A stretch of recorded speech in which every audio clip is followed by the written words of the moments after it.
Welcome to the Nostalgia Archive. It's been a long day. It's time to relax. If you fall asleep, that's the point. This video will keep going for hours. Tonight, we are holding a piece of history in our hands. It is a dense, grey brick that changed the way the world played. We are traveling back to the turn of the 1990s, a time when entertainment was usually tethered to a television set or a wall outlet.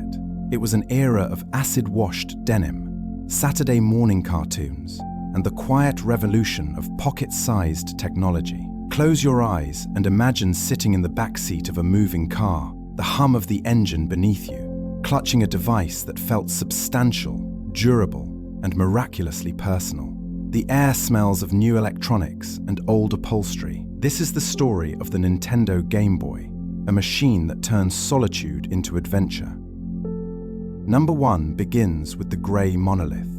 The original Game Boy, known technically as the DMG-01, was not designed to be sleek or aerodynamic. It was unapologetically substantial. When you first lifted it from its styrofoam packaging, the first thing you noticed was the weight. It felt dense, like a tool rather than a toy.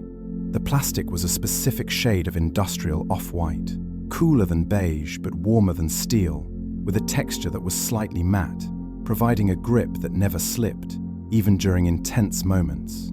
The corners were rounded just enough to be comfortable, but the edges retained a boxy, architectural confidence. Holding it required 2 hands, a posture that became a universal symbol of focus. It wasn't fragile like modern glass rectangles. It felt like it could survive a drop down a flight of stairs or a tumble from a bicycle basket. And often, it did just that. It was built to be a constant companion, a sturdy block of potential that sat heavily in your pocket or weighed down your backpack, a reassuring physical presence that promised escape at the push of a switch. Number 2 is the dot matrix display. In a world of high-definition OLED screens, it is difficult to describe the peculiar, ghostly charm of the original Game Boy screen. It was a square window into another world, measuring just 2.6 inches diagonally. The background was not white, nor was it black. It was a distinctive, soupy shade of olive green, often described as pea soup. The pixels themselves were not illuminated. They were simply darkened squares of liquid crystal. When the screen refreshed, there was a noticeable blur, a ghostly trail that followed fast-moving objects like a comet's tail. This ghosting became part of the aesthetic, softening the edges of the digital world. You weren't looking at crisp, razor-sharp graphics, you were peering into a murky, verdant depth. To see it clearly required a symbiotic relationship with your environment. You became a hunter of light, angling the screen toward lamps, windows, or the sun, trying to catch the perfect reflection that would reveal Mario or Link in that sea of green. It was an imperfect window, but when the light hit it just right, it was magic.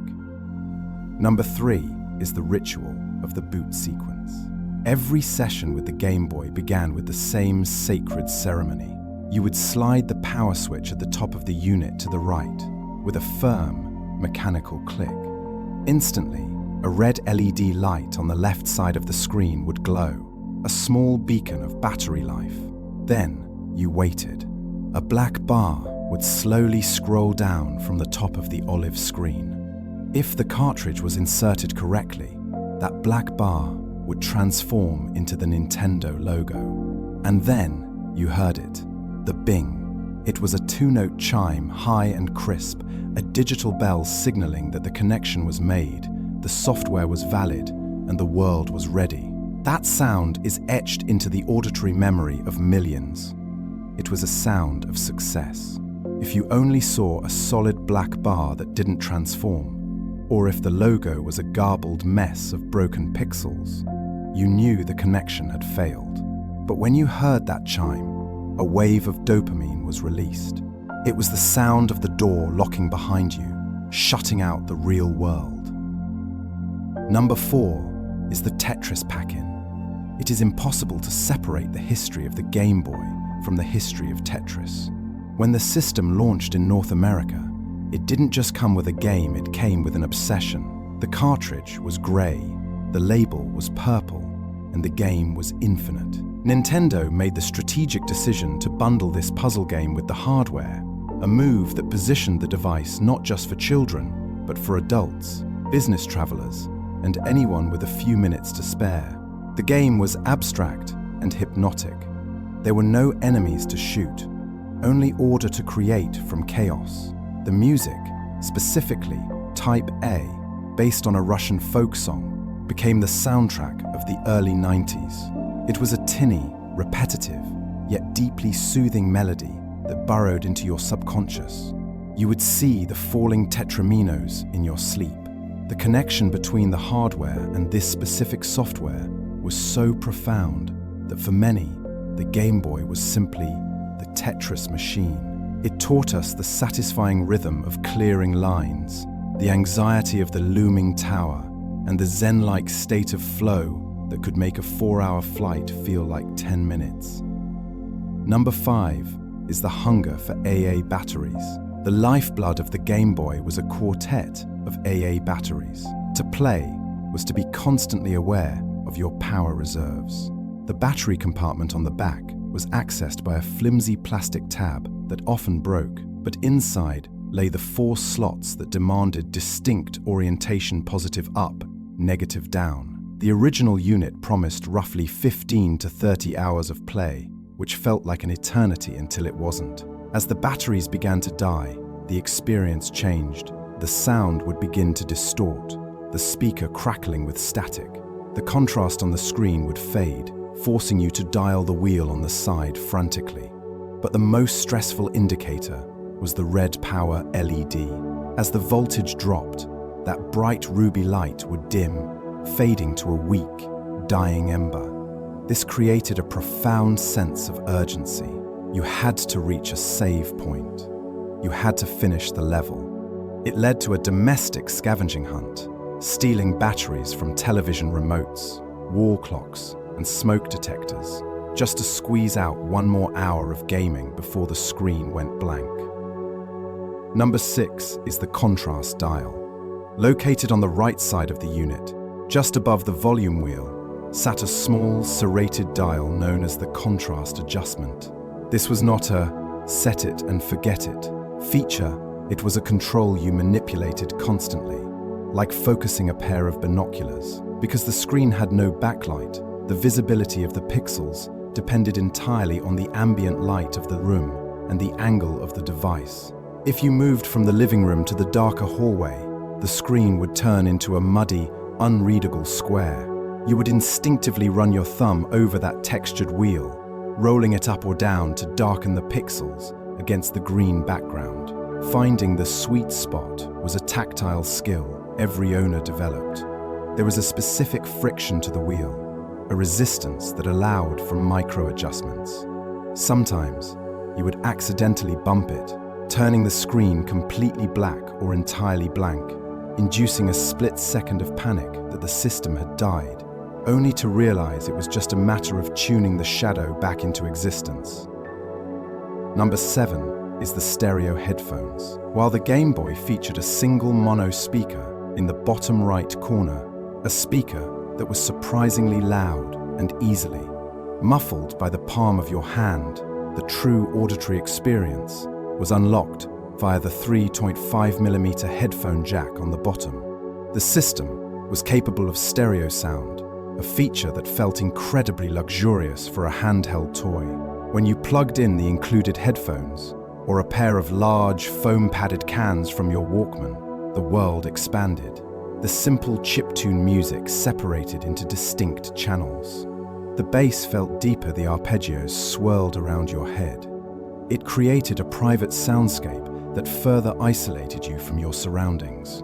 This was crucial for playing in the back of the family van or in a waiting room. It allowed the intricate compositions of games like The Legend of Zelda, Link's Awakening, or Final Fantasy Adventure to shine, revealing layers of musical complexity that were lost on the tiny, tinny external speaker. It transformed the device from a noisy toy into a personal cinema of sound.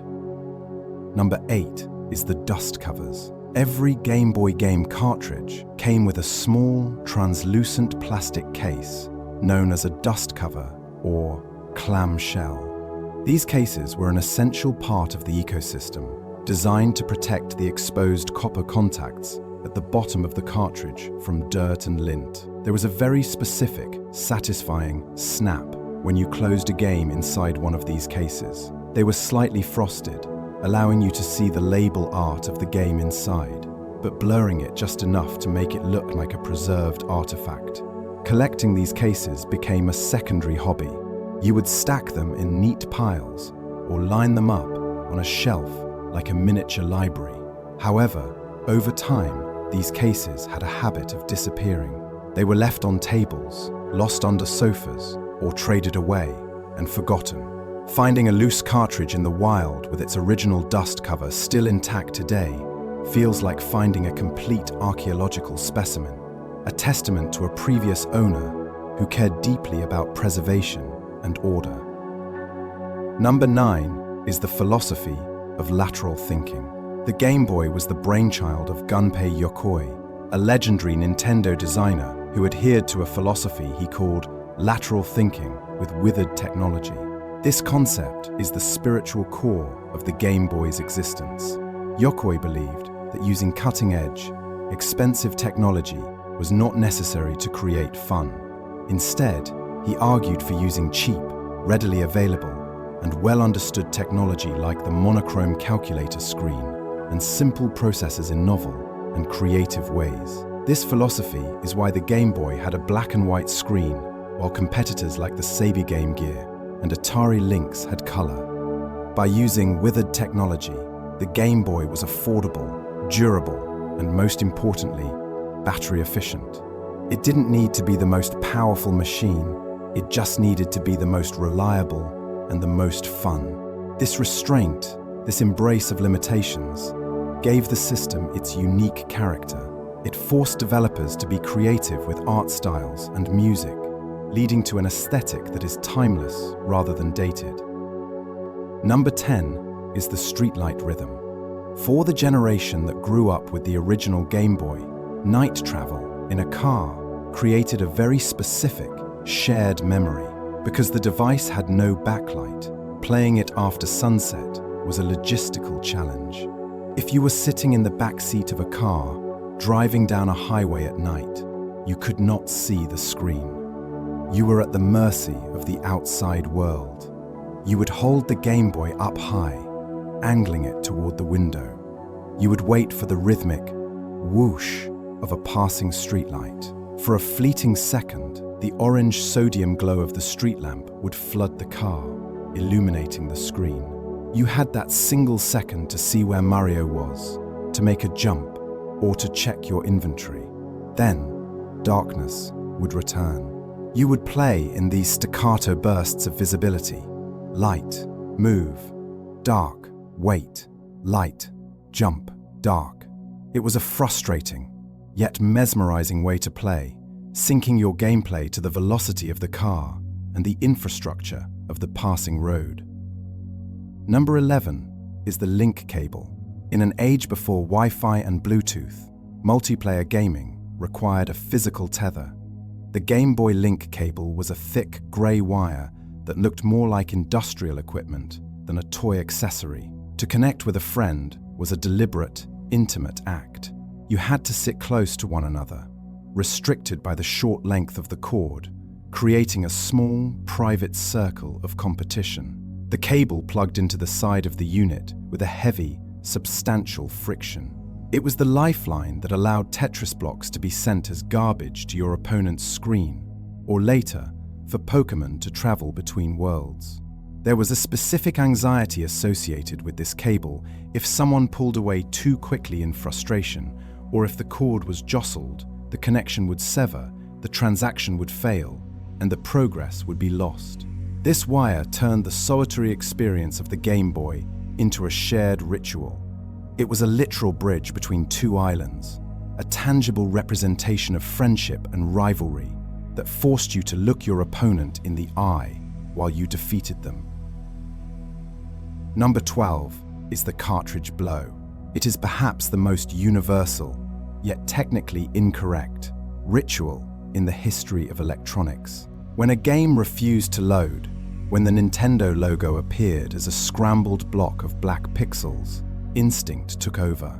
You would pull the cartridge out, hold it up to your face, and blow a sharp, dry gust of air into the open bottom, right onto the copper pins. We all did it. We believed it cleared the dust. We believed it was the magic breath of life that rebooted the system. In reality, we were depositing microscopic layers of moisture and saliva onto the contacts, slowly corroding the very metal we were trying to save. Nintendo explicitly warned against this in the instruction manuals, advising users to use a cleaning kit, but the manuals were ignored. The ritual worked or seemed to work often enough to become law.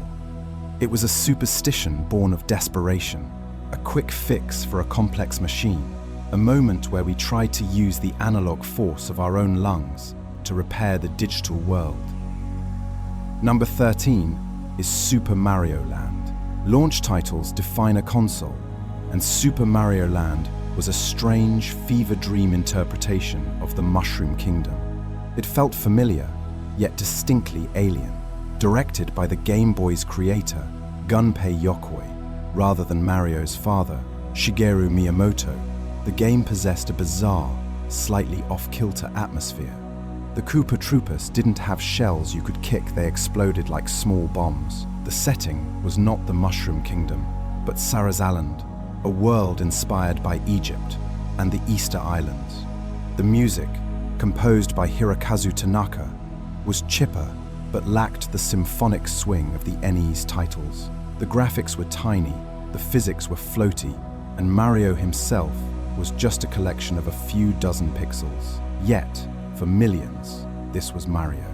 It was a pocket-sized odyssey of submarines and airplanes, a game that proved a platformer could work on a green and black screen. It remains a fascinating artifact, a Gaddon, or side story that felt like a bootleg, yet carried the official seal of quality. Number 14 is the magnifier and light accessories. The struggle to see the non-backlit screen spawned an entire industry of grotesque plastic attachments. To play comfortably in the dark or to see the tiny details, children transformed their sleek Game Boys into monstrous cyborgs. The most famous was the Light Boy, a bulky overshell that added a magnifying glass over the screen and two small light bulbs powered by their own batteries. It made the screen look massive, distorted, and slightly fish-eyed. The lights would cast a glare on the plastic lens, creating a hot spot in the center of the image. There were worm lights, snake lights, and fold-out wings. These accessories added significant weight and bulk, destroying the portability of the device. A fully equipped Game Boy looked like a piece of tactical surveillance gear, a tangle of plastic and wires. It was a testament to how desperate we were to keep playing. We would happily bolt 3 pounds of plastic onto our handhelds just to play Metroid 2 under the bed covers after lights out. Number 15 is the revival of 1998. By the mid-90s, the Game Boy was considered ancient technology. It was a dinosaur compared to the color screens and 3D graphics emerging on home consoles. Industry analysts had written its obituary. Then came the monsters. The release of Pokémon Red and Blue did not just extend the life of the Game Boy, it resurrected it. It was a cultural phenomenon that demanded a portable format. The game was designed around the social aspect of the link cable trading and battling. Suddenly, the old grey brick was not an outdated relic, it was a Pokédex. Schools were flooded with Game Boys again.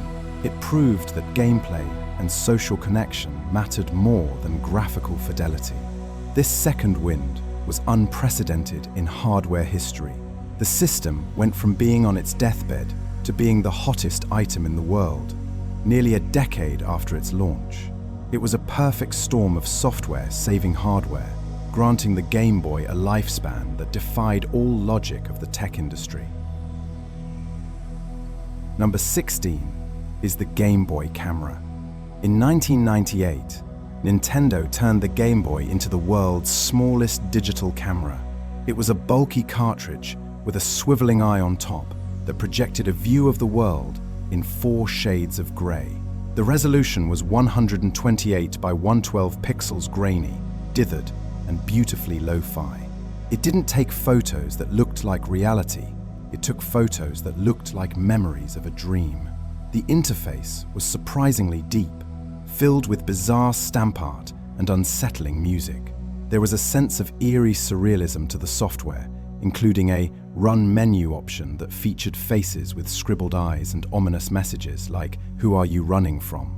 It was a creative tool that felt experimental and punk rock. We took selfies before the word existed, capturing pixelated, ghostly versions of our friends and pets. It turned the console from a passive consumption device into a tool for creation, allowing us to imprint our own reality onto the digital canvas of the screen. Number 17 is the Game Boy printer. A companion to the camera, the Game Boy printer was a thermal printer that connected via the link cable port. It used rolls of special paper with an adhesive backing, essentially printing postage stamp-sized stickers. The sound of the printer was a rhythmic, mechanical buzzing as it spit out your grainy photos. The paper had a specific chemical smell, and the images were printed in a purplish-black heat transfer ink. It felt magical to hold a physical copy of something you created on a screen. You would stick these tiny, low-resolution portraits on your notebooks, your binders, or the Game Boy itself. However, like all thermal prints, these images were ephemeral. Over the years, the images on those stickers have faded, the contrast slipping away until only a faint grey ghost remains. Looking at an old Game Boy printer sticker today is like looking at a fading memory, a physical representation of the passage of time. Number 18 is the Gulf War survivor. There is perhaps no greater testament to the Game Boy's durability than the unit currently residing in the Nintendo NY store in Rockefeller Center. It belonged to a soldier named Stefan Scoggins, who served in the Gulf War. The unit was damaged when his barracks were bombed. The front of the casing is melted, a warped and charred landscape of grey plastic that looks like it was pulled from a fire. The buttons are fused. The D-pad is a mangled lump. It looks utterly destroyed, and yet it is still running. The internal motherboard survived the extreme heat. Connected to a power supply and a display monitor, the scorched machine still cycles through the demo of Tetris. It sits behind glass, a war memorial to Japanese engineering. It is a silent, functioning artifact that proves the original Game Boy was built less like a toy and more like a tank, capable of surviving conditions that would disintegrate modern electronics in seconds.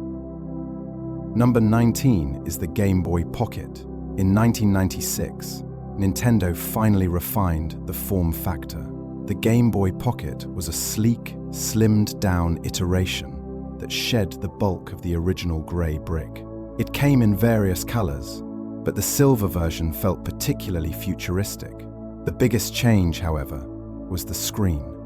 The olive green soup was gone, replaced by a true black and white display. The ghosting was significantly reduced, and the clarity was shocking to eyes accustomed to the DMG-01. It required only 2 AAA batteries, further reducing the weight. Holding a Pocket felt like holding a piece of precision technology. It slipped easily into a jeans pocket, true to its name. It was the moment the Game Boy transitioned from a child's toy into a lifestyle accessory. It was elegant. However, it lost the hefty, weapon-like durability of the original. It felt more fragile, more precious, marking the shift toward the slim, delicate electronics of the 21st century. Number 20 is the sound of chiptune. The audio architecture of the Game Boy was limited to 4 channels, 2 square waves for melody, 1 programmable wave channel for bass or weird effects, and 1 noise channel for percussion. This limitation created a specific sonic aesthetic known as chiptune or 8-bit music. Though the Game Boy's sound was distinct from the NES, the sound was crunchier, more metallic, and raw. Composers had to be incredibly clever to create emotion with such a restricted palette. They used the noise channel to simulate snare drums and cymbals. They used rapid arpeggios to simulate chords. The result was a library of music that is catchy, driving, and deeply nostalgic. The sound of the Game Boy is the sound of pure melody stripped of production tricks. It is a harsh, electronic buzz that somehow conveyed triumph in Zelda, panic in Tetris, and adventure in Pokémon. Today, musicians still use the original hardware to create new music, proving that the Game Boy's voice is a legitimate instrument, a Stradivarius of silicon. Number 21 is the Island of Dreams. Among the library of the Game Boy, The Legend of Zelda, Link's Awakening stands as a surreal masterpiece. Unlike its console predecessors, this game did not take place in the Kingdom of Hyrule. There was no Princess Zelda to save, and no Triforce to collect. It was set on Koholint Island, a place that felt like a beautiful, melancholy hallucination. The limitations of the hardware forced the developers to be intimate and weird. You walked through a village where chain chomps were kept as pets. You spoke to a shy girl named Marin on a windswept beach. The story was fundamentally about the nature of reality and the pain of waking up. Playing this on a small, monochromatic screen in the quiet of your bedroom enhanced the feeling of isolation. It felt like a secret story, a pocket-sized emotional journey that existed only for you. The ending, which implied the erasure of the entire world you had grown to love, left a bittersweet ache that was surprisingly heavy for an 8-bit handheld game. Number 22 is the Play It Loud era. In 1995, the Game Boy underwent a radical aesthetic transformation. Nintendo realized that their audience was growing up, moving from the innocence of childhood into the grunge-filled angst of the mid-90s. To match this shift, they launched the Play It Loud campaign. The stoic grey brick was suddenly available in a spectrum of bold, aggressive colors: deep black, gorgeous green, radiant red, vibrant yellow, and the most coveted of all, high-tech transparent. The transparent model, often called the X-ray, was a revelation. It allowed you to see the internal organs of the machine, the circuit boards, the capacitors, and the wires. It demystified the technology, while simultaneously making it feel futuristic. Holding the transparent Game Boy felt like holding a piece of raw cyberpunk tech. It wasn't just a toy anymore, it was a fashion statement, a personalized object that signaled your identity in the cafeteria hierarchy. It marked the moment when gaming hardware became an expression of personal style. Number 23 is the Super Game Boy. There was a peculiar irony in the Super Game Boy. It was a cartridge adapter for the Super Nintendo that allowed you to play Game Boy games on your television screen. It took a portable experience and tethered it back to the living room floor, but it offered something magical: color. It didn't provide true Technicolor, but rather a limited, customizable palette. You could paint your gray worlds in shades of sepia, pastel red, or cool blue. It also added decorative borders to the empty space of the TV screen, filling the black void with theatrical curtains or sci-fi cockpits. For many, this was the way to play long RPGs without the strain of squinting at the non-backlit screen. It bridged the gap between the handheld and the console, allowing the tiny, sprite-based worlds of the Game Boy to be projected large, revealing details in the pixel art that were previously lost in the blur of the liquid crystal display. Number 24 is the instruction booklet. Before the age of in-game tutorials and digital downloads, the physical instruction booklet was a vital part of the experience. These were not mere legal warnings, they were illustrated guidebooks to the imagination. The Game Boy manuals were small, rectangular pamphlets, printed on glossy paper that held a specific chemical scent of fresh ink. Inside, you would find hand-drawn artwork of the enemies, maps of the first level, and backstory lore that appeared nowhere in the actual game. You would read these booklets in the car on the ride home from the store, absorbing the names of items and the control schemes before you even turned the system on. The notes section at the back was a personal journal where you could scribble passwords, cheat codes, or high scores. A Game Boy game without its manual felt incomplete, a story without its prologue. They were the paper keys that unlocked the context of the digital world. Number 25 is the missing battery cover. If you look at a collection of used Game Boys today, a significant percentage of them will share a common scar, the missing battery cover. This piece of plastic was the most fugitive component of the system. It was removed constantly to swap out dead batteries, and in the heat of the moment, it was set down on car seats, shag carpets, or park benches, never to be seen again. Playing a Game Boy without the cover was a distinct tactile experience. Your fingers would rest against the cool, smooth cylinders of the AA batteries. You could roll them slightly with your fingertips during a loading screen. It made the device feel raw and exposed, a machine with its engine hood left open. It was a mark of a well-loved, heavily used system. To find a replacement cover in the chaotic drawer of a childhood bedroom was a moment of minor triumph, restoring the sleek, monolithic integrity of the device, if only for a few days. Number 26 is Kirby's Dream Land. The character of Kirby is inextricably linked to the Game Boy's screen. Created by Masahiro Sakurai, Kirby was designed as a simple placeholder graphic, a round blob that was easy to animate. But on the Game Boy's dot matrix display, this simplicity was a virtue. Because the screen had no color, Kirby was white, a ghostly, pale puffball. This perfectly matched the dreamlike, floating physics of his first game, Kirby's Dream Land. The game was short, gentle, and forgiving, a stark contrast to the punishing difficulty of most 8-bit titles.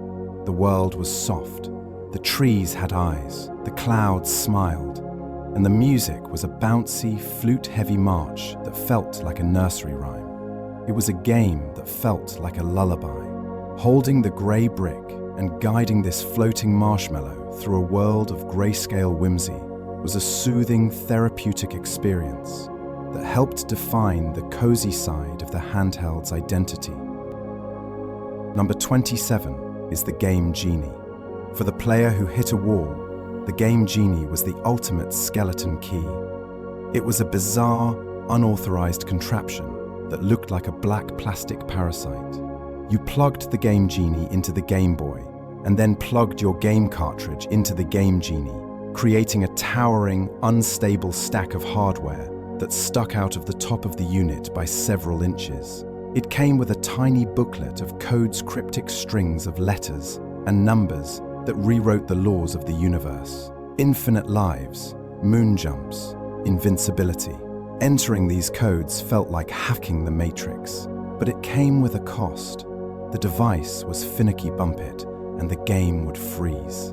Sometimes the codes would cause strange graphical glitches, turning the world into a garbled mess of symbols. It was a tool for the curious and the frustrated, a way to break the game to see what lay beyond the boundaries of the developer's intent.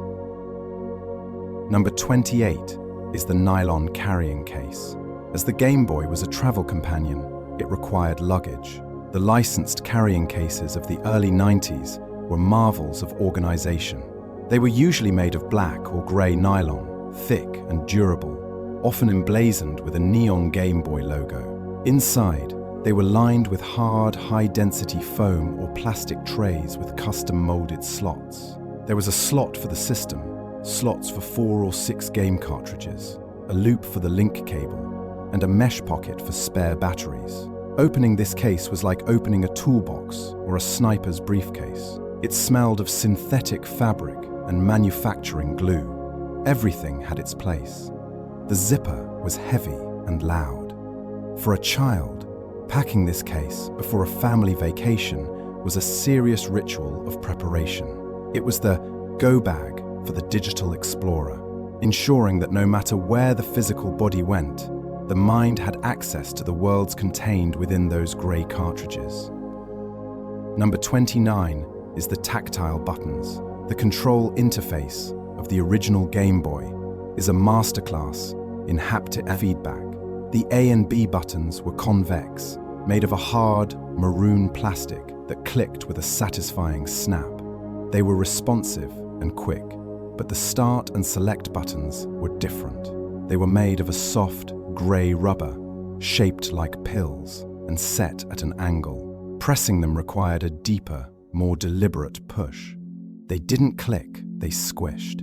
This difference in texture allowed your thumb to navigate the face of the console without looking. You knew by feel alone where the pause menu was. The D-pad, or directional pad, was the Anchor A black cross with a central pivot that allowed for rolling motions.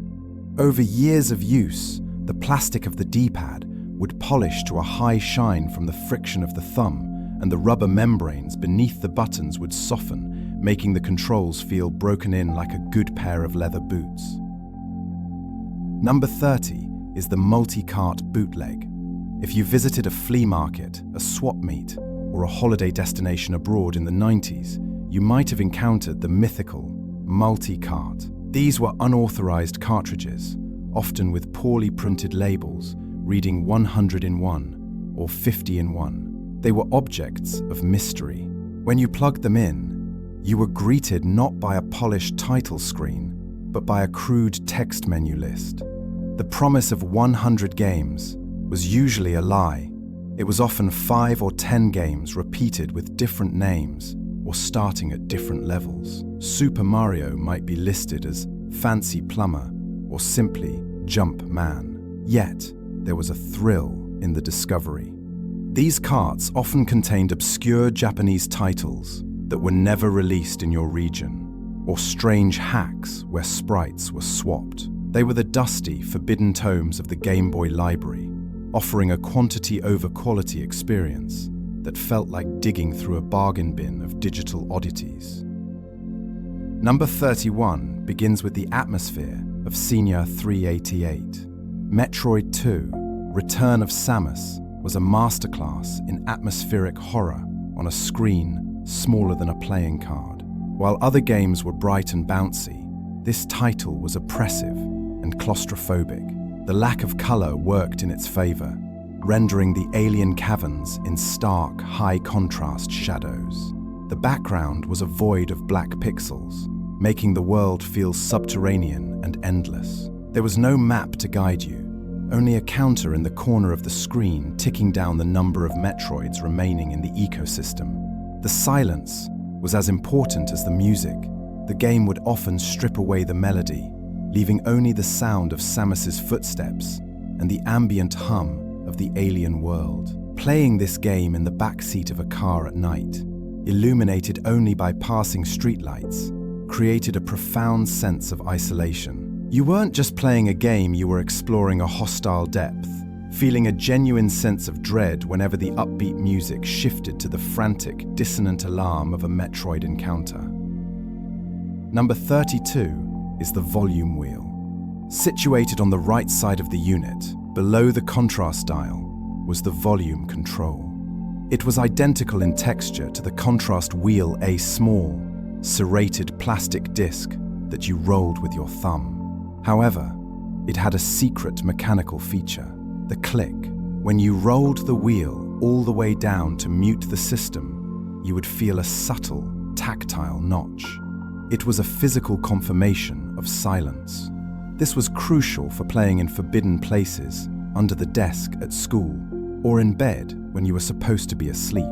But the wheel was sensitive, A slight brush against your jeans could send the volume skyrocketing from 0 to maximum in an instant. The mono speaker would blare out the high-pitched ding of a coin collection or the crash of an explosion, shattering the silence of a classroom or a bedroom. That sudden betrayal of noise is a panic that every Game Boy owner remembers vividly. Number 33 is the wall tether. While the Game Boy was marketed as the ultimate portable freedom, the reality of battery consumption often forced us into a sedentary existence. The AC adapter was a bulky, black wall wart with a thin, trailing wire that plugged into a socket on the side of the console. This accessory turned the Game Boy from a wireless wonder into a landline device. You became tethered to the nearest outlet. The wire was never quite long enough to reach the comfortable chair, so you would find yourself sitting on the floor, back against the wall, huddled near the baseboard. There was a specific danger to this mode of play. If someone walked by and tripped on the cord, or if you moved too enthusiastically, the plug would yank out. Because the Game Boy had no internal battery backup, this meant instant death.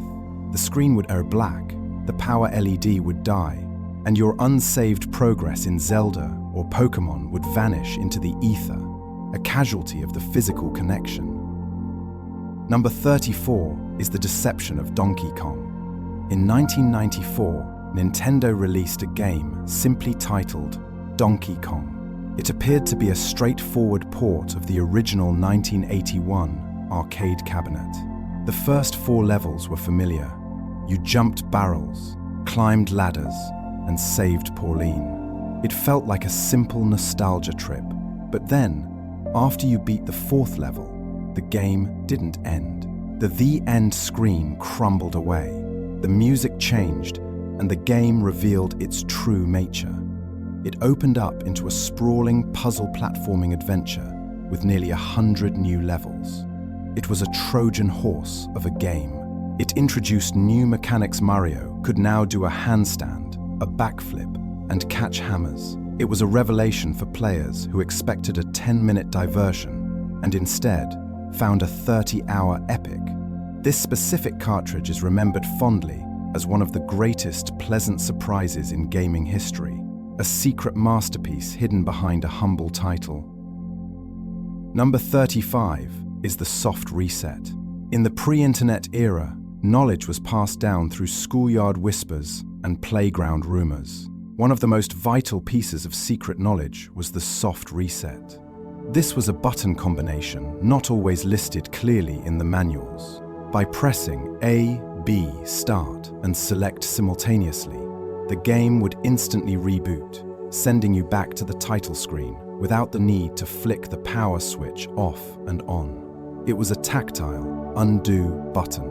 If you accidentally evolved the wrong Pokemon, or if a battle in Final Fantasy Legend was going poorly, your fingers would instinctively spasm into this claw-like formation. It saved battery life by avoiding the power cycle, and it saved time. Mastering the soft reset was a sign of a veteran player.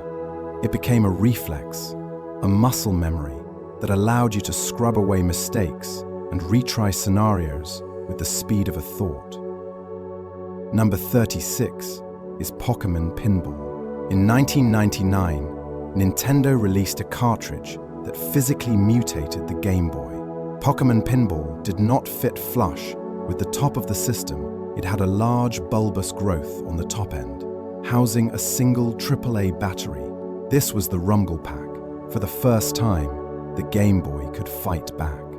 When the digital ball hit a bumper or was caught by a Pokemon, the entire unit would buzz and shake in your hands. It was a crude, violent vibration that rattled the plastic buttons and made the screen blur slightly. It was a sensory novelty that bridged the gap between the digital action and the physical world. The extra weight of the cartridge made the system feel top-heavy, changing the center of gravity.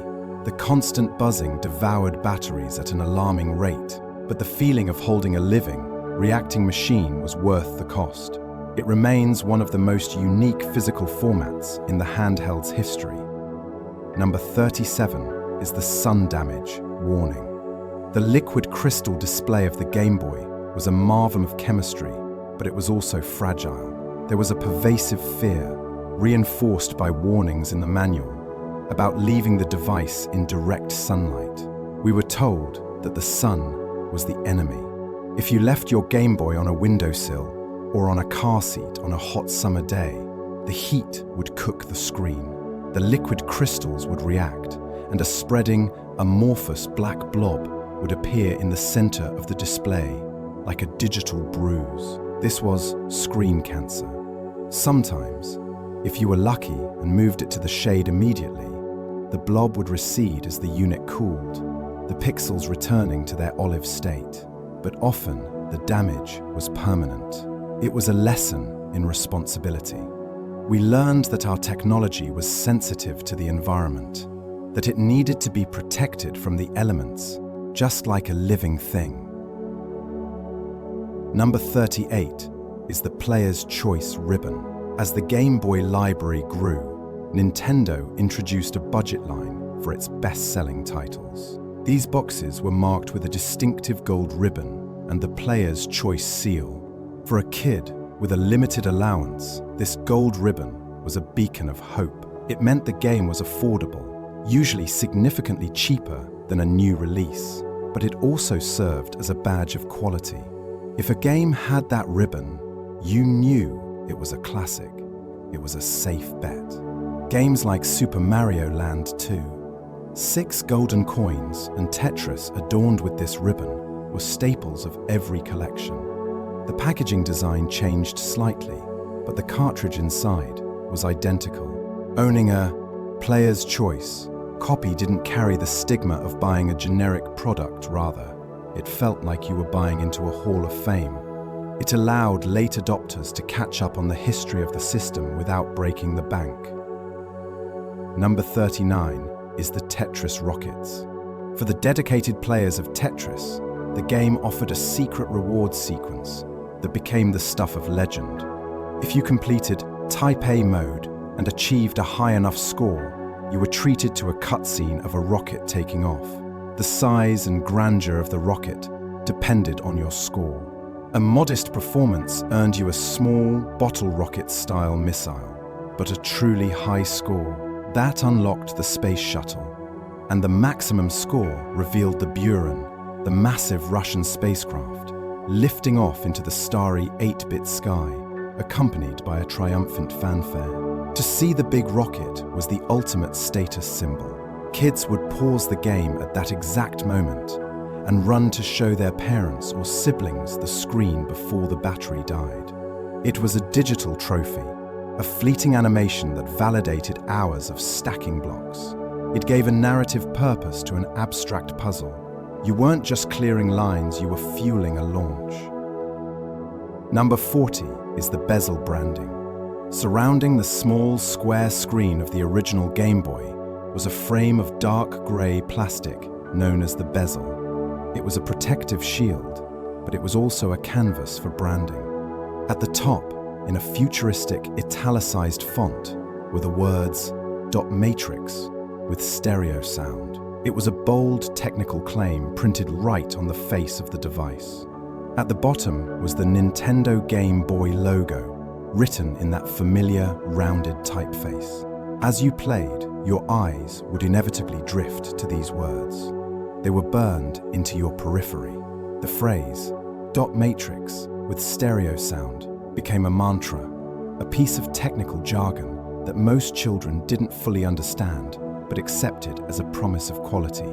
Over time, the glue holding the bezel would dry out, and on old, beaten-up units, this plastic frame would pop off, revealing the raw metal edges of the screen beneath. But when it was intact, it framed the magic, reminding you constantly of the machine's specifications. Number 41 begins with the arrival of color. In 1998, the grey world finally bloomed. The release of the Game Boy Color was a seismic shift in the handheld landscape.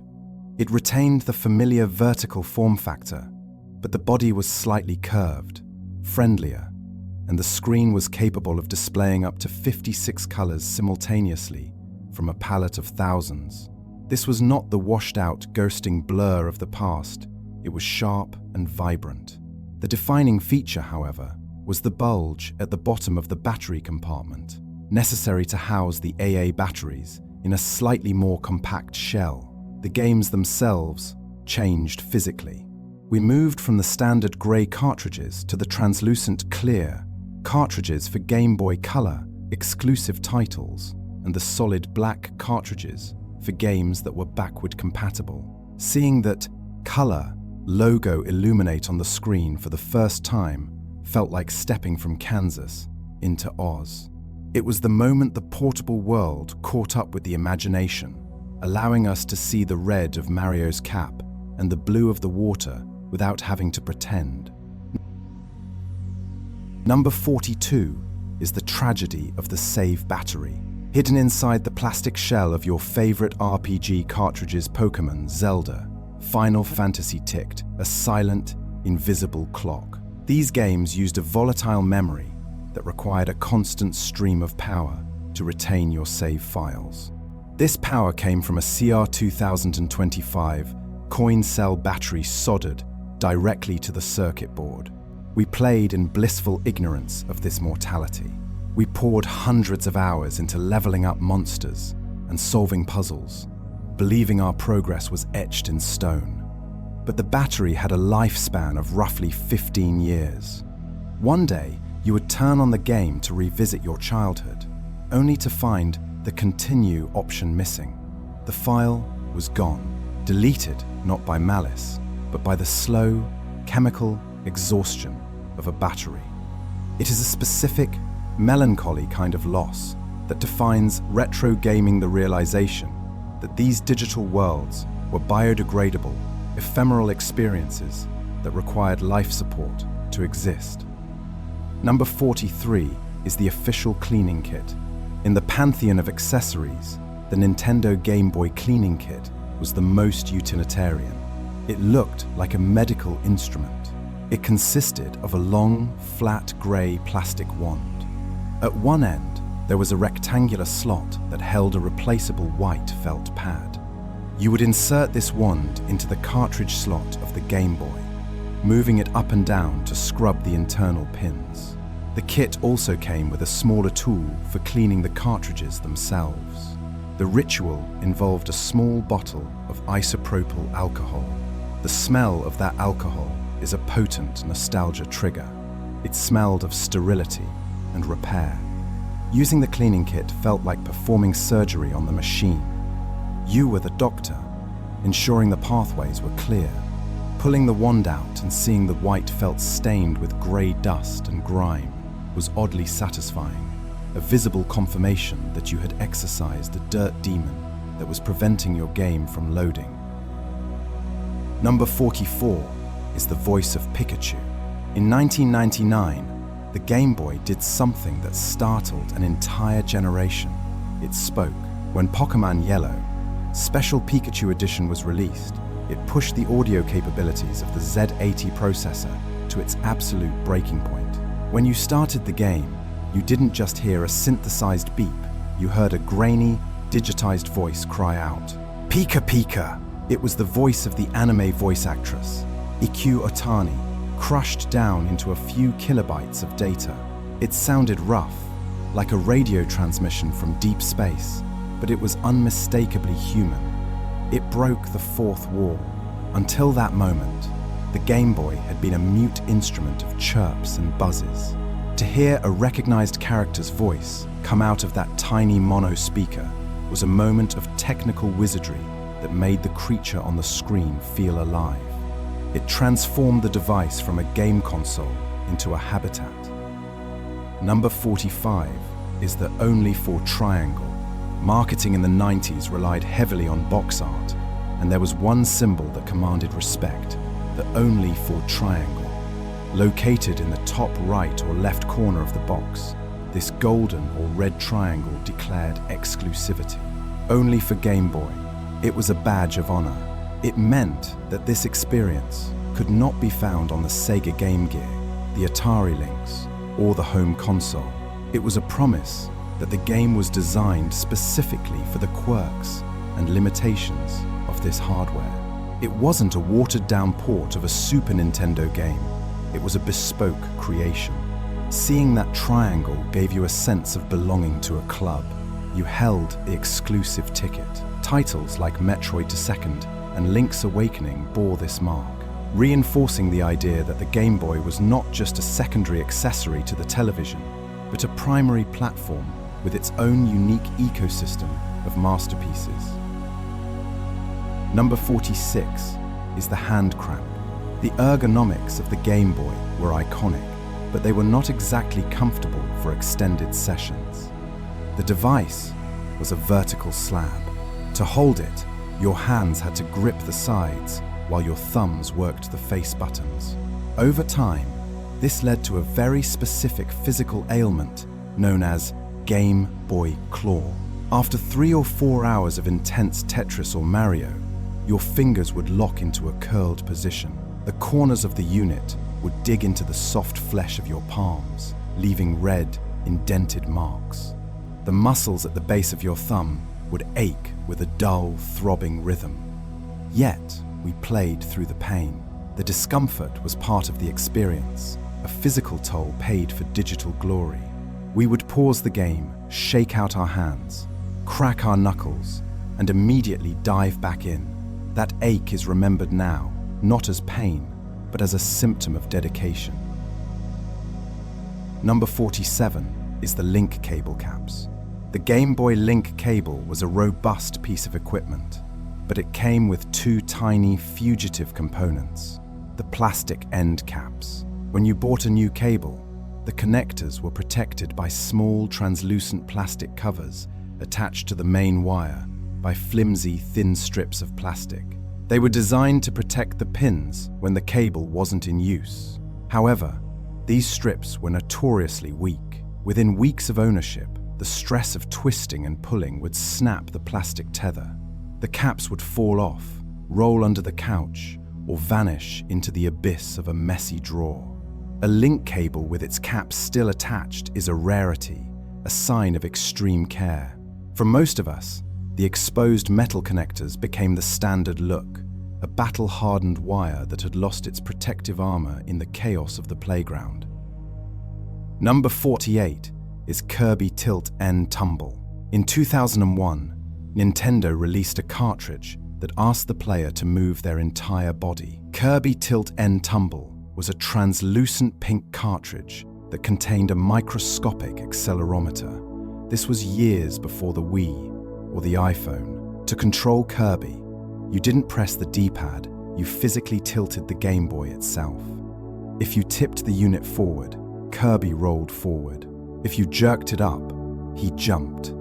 It was a magical, intuitive interaction, but it looked ridiculous to an observer. You had to hold the Game Boy perfectly flat, twisting your wrists and turning your body like you were steering a steering wheel. Playing it in the backseat of a car was impossible, as every turn of the vehicle would send Kirby careening off a cliff. It required a stable environment and a willingness to look foolish, but it provided a tactile connection to the game world that was decades ahead of its time. Number 49 is the atomic purple aesthetic. When the Game Boy Color and later the Game Boy Advance were released, one color option reigned supreme: atomic purple. It was a translucent, deep violet plastic that allowed you to see the circuit board inside. This wasn't just a color choice, it was the definitive aesthetic of late 90s technology. It bridged the gap between toy and tool. It looked electric, radioactive, and undeniably cool. The way light caught the internal components, creating shadows on the batteries and the cartridge slot, gave the device a sense of depth. It paired perfectly with the fantastic N64 controllers. Owning the atomic purple Game Boy meant you weren't afraid of the machine's guts, you celebrated them. It remains one of the most sought-after colors in the collector's market today, a crystallized piece of the Y2K era that screams 1998 louder than words ever could. Number 50 is the paper login passwords. Before battery saves became standard in every genre, and certainly before cloud saves, progress was tracked through passwords. These were not simple 4-digit pins. In games like Mega Man or Prince of Persia, the passwords were complex grids of dots or strings of 20 alphanumerical characters. To play a Game Boy game properly, you needed a secondary accessory, a notebook and a pencil. When you finished a level, the screen would flash a code. You would scramble to write it down, double-checking your work. Was that a 0 or an O? Was that a lowercase l or a number 1? A single mistake in transcription meant your progress was lost forever. We all have memories of typing in a password we swore was correct, only to hear the harsh error buzz. Those notebooks, filled with scribbled codes and level maps, are now artifacts of a time when saving the world required secretarial diligence. Number 51 is the social engineering of evolution. In the world of Pokémon, filling the Pokédex was the ultimate goal, but Nintendo introduced a mechanic that made it impossible to achieve alone. They created trade evolutions. To get a Jengar, an Alakazam, a Golem, or a Machamp, you had to trade your Haunter, Kadabra, Graveler, or Mocho to another player. There was a profound leap of faith involved in this transaction. You had to hand over your beloved high-level creature to a friend via the link cable, watch it travel to their screen, evolve into its final, powerful form, and then trust that your friend would trade it back. Playground politics were defined by these moments. It was a test of loyalty and contract law among 10-year-olds. The anxiety of seeing trade complete and waiting for the return offer was a specific form of stress that taught an entire generation about the risks and rewards of cooperation. It forced the solitary gamer to become a social negotiator. Number 52 is the Game Boy Light. For players in North America and Europe, playing in the dark was a dream that required bulky accessories. But in Japan, there existed a holy grail, the Game Boy Light. Released in 1998, it was essentially a Game Boy Pocket with an electroluminescent backlight. It glowed with a cool, indiglo blue luminescence that was soft on the eyes and utterly magical. It was the device the rest of the world was screaming for, but it never left Japanese shores. Seeing one in the wild, perhaps imported by a wealthy friend or found in a niche game shop, felt like seeing a piece of technology from the future. It solved the street lamp rhythm problem. It was the perfect machine, a sleek champagne gold unit that allowed you to play Tetris under the duvet without a flashlight. Its exclusivity gave it a mythical status, a reminder that sometimes the best version of history happens somewhere else. Number 53 is the internal clock. When Pokémon Gold and Silver were released, the cartridges were slightly heavier. Inside, alongside the save battery, was a real-time clock oscillator. For the first time, the game knew what time it was in the real world. If you played at night, the game world was dark. The music was softer. Different Pokémon appeared in the tall grass. If you played in the morning, the sun was up. It synced the rhythm of the game to the rhythm of your life. It created a sense of a living, breathing parallel universe that continued to exist even when the Game Boy was turned off. You would find yourself waking up early on a Saturday just to catch a specific bug-type Pokémon that only appeared between 4 a.m. and 10 a.m. It blurred the line between the simulation and reality, making the device feel like a window into a world that was constantly turning. Number 54 is the glue of the screen lens. The screen of the Game Boy was protected by a plastic cover known as the lens. It was held in place by a perimeter of adhesive glue. Over years of heat, travel, and play, this glue would often dry out and fail. There is a specific, tactile memory of the moment the lens popped off. You would be playing, and suddenly, the plastic rectangle would slide under your thumb. Underneath, the raw, unprotected LCD screen was revealed a vulnerable, grey square of glass. It looked naked and industrial. Many kids simply played without the lens, exposing the soft screen to scratches and dust. Others tried to glue it back on with whatever adhesive they had, superglue, which often fogged the plastic, rubber cement, or even tape. A Game Boy with a loose or missing lens is a veteran of the console wars, a unit that has been loved to the point of disintegration. Number 55 is the sewing machine connection. The Game Boy's link port was a versatile data connector, but its strangest application was the Singer Isaac. This was not a game, it was a fully functional computerized sewing machine that was controlled by a Game Boy Color. You would plug the Game Boy into the sewing machine, load a special cartridge, and choose a stitch pattern on the screen. The machine would then embroider that pattern onto fabric. It remains one of the most bizarre and wonderful examples of Nintendo's lateral thinking philosophy. It bridged the gap between the domestic arts and digital gaming. It implies a world where the Game Boy was not just a toy for children, but a universal brain for any electronic device. Seeing a Game Boy attached to a heavy-duty sewing appliance is a surreal image that highlights the strange, experimental optimism of late 90s technology. Number 56 is the Glitch City. Before patches and updates, a game shipped with its bugs forever. In Pokémon Red and Blue, this resulted in the famous Missing No glitch. By performing a specific sequence of actions, talking to an old man, flying to Cinnabar Island, and surfing along the coast, players could tear a hole in the game's reality.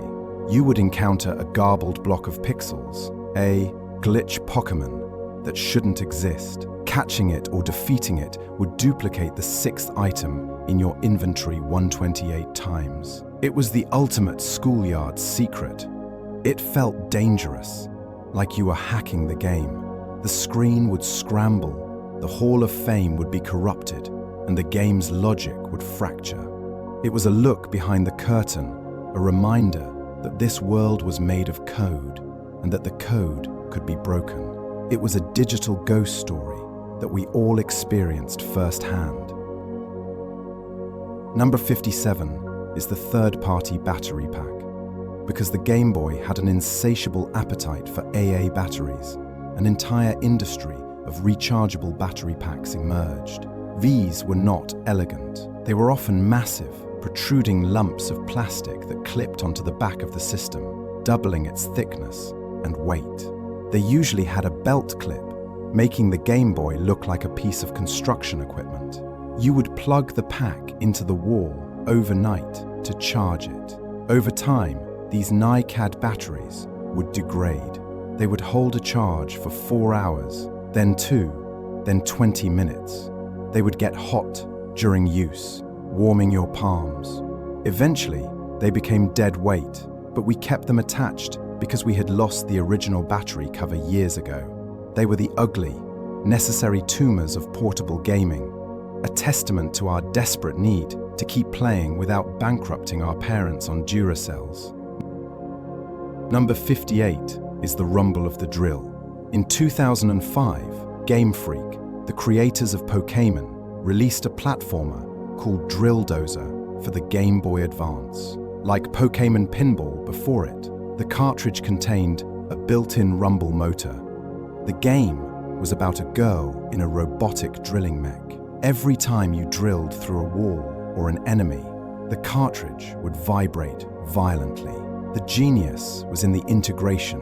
The rumble wasn't just a gimmick, it was feedback.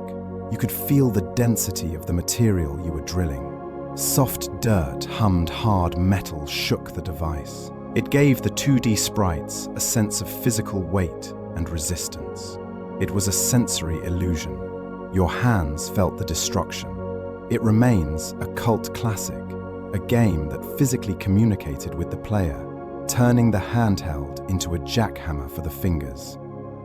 Number 59 is the Oracle password link.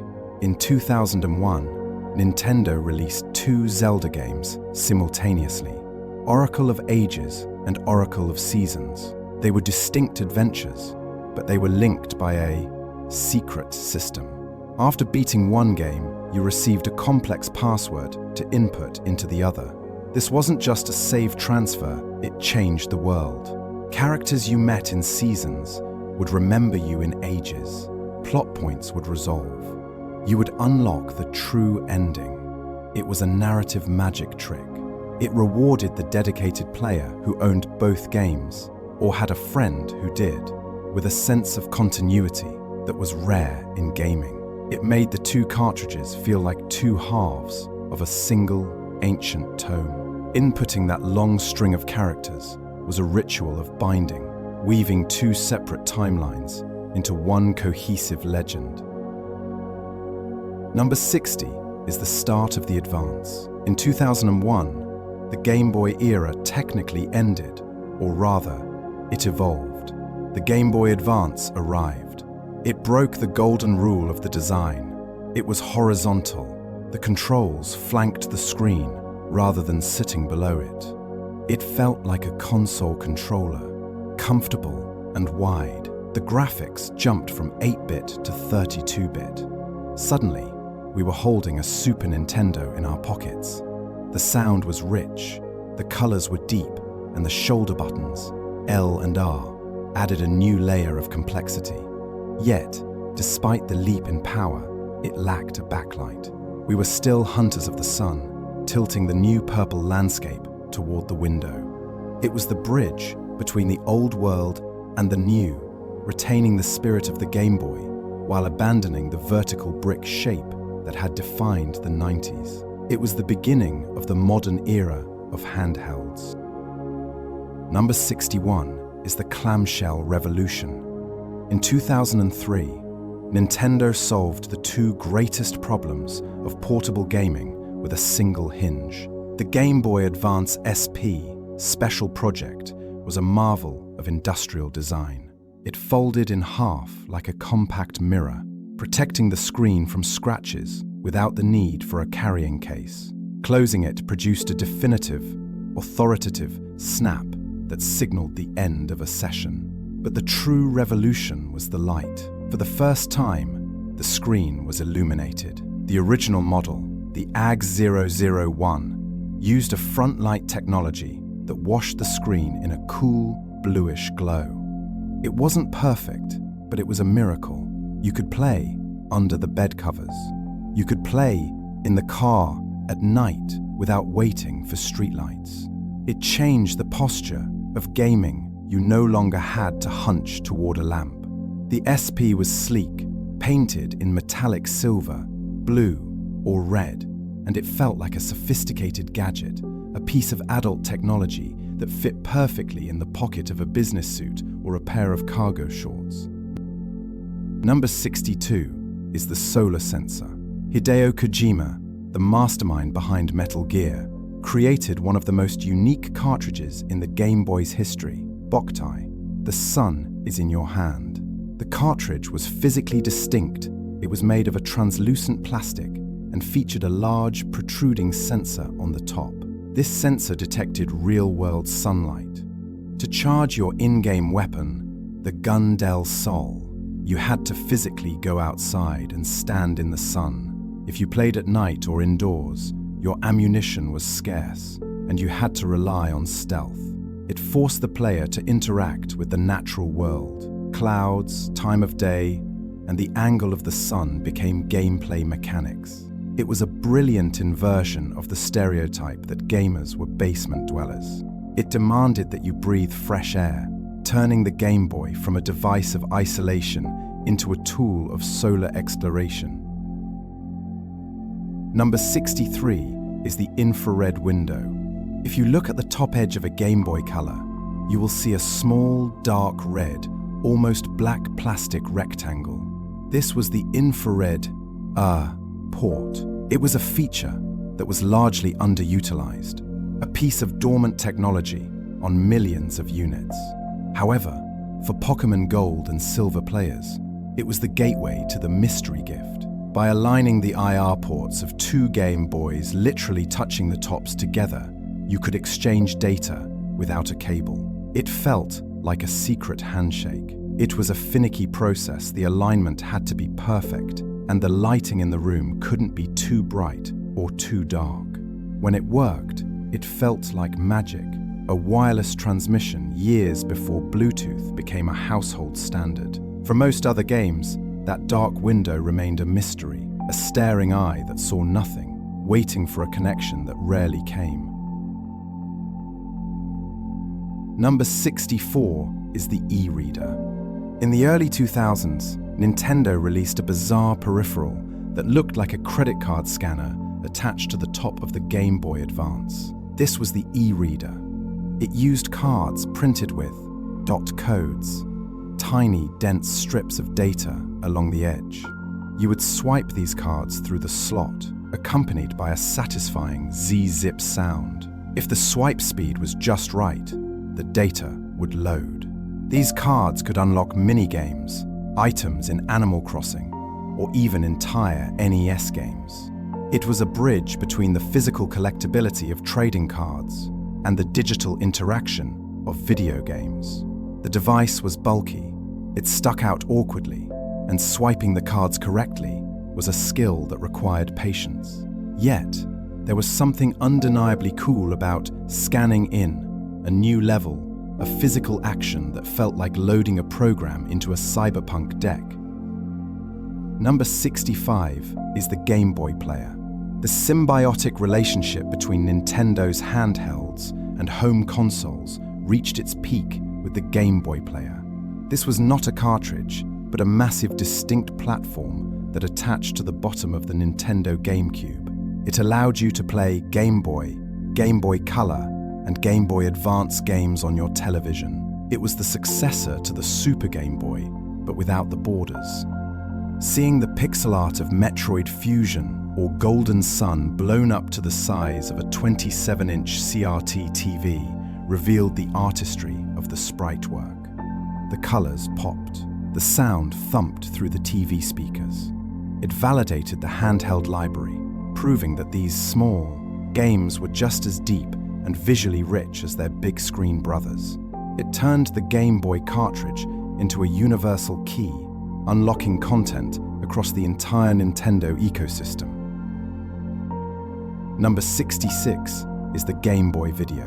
In a desperate bid to turn the Game Boy Advance into a multimedia device, Nintendo released grey cartridges known as Game Boy Video. These carts contained episodes of cartoons like SpongeBob SquarePants, Pokémon, or Shrek. The technology was impressive but flawed. To fit 20 minutes of video onto a 32 megabyte cartridge, the compression was aggressive. The video was grainy, playing at a low frame rate, and the audio sounded like it was coming through a telephone. Artifacts swarmed the screen during fast motion. Yet, for a child in the backseat of a car, it was a miracle. You were watching TV on your Game Boy. It was a precursor to the smartphone era, a primitive attempt at streaming media that we watched with wide eyes, ignoring the blurriness because the novelty of a movie in your pocket was simply too powerful to resist. Number 67 is the Micro. The final breath of the Game Boy line was the Game Boy Micro. Released in 2005, it was shockingly smaller than a modern smartphone, roughly the size of an NES controller. It played only Game Boy Advance games. The screen was tiny, but it was the sharpest, brightest screen Nintendo had ever produced. The pixel density was so high that the games looked like printed jewels. It featured interchangeable faceplates, allowing for customization. However, it was released too late, overshadowed by the Nintendo DS. As a result, the Micro became a cult object, a symbol of minimalism. Holding one today feels like holding a piece of jewelry. It is dense, metallic, and impossibly sleek. It represents the ultimate refinement of the original concept, high-quality gaming that effectively disappears into your pocket, ready to be summoned at a moment's notice. Number 68 is the wireless adapter. Before Wi-Fi was standard, Pokémon Fire Red and Leaf Green came bundled with a semi-transparent plastic dongle, the Game Boy Advance wireless adapter. It plugged into the link port and allowed for wireless multiplayer within a small radius. It was a bulky protrusion that ruined the clean lines of the SP, but it liberated players from the tyranny of the cable. You could sit across the room from your friend.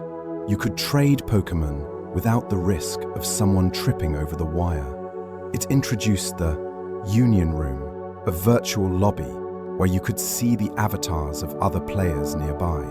It was a stepping stone technology, a brief, clunky bridge between the analog cables of the 90s and the seamless internet connectivity of the future. It hummed with the promise of an invisible network, creating a local area network of pocket monsters.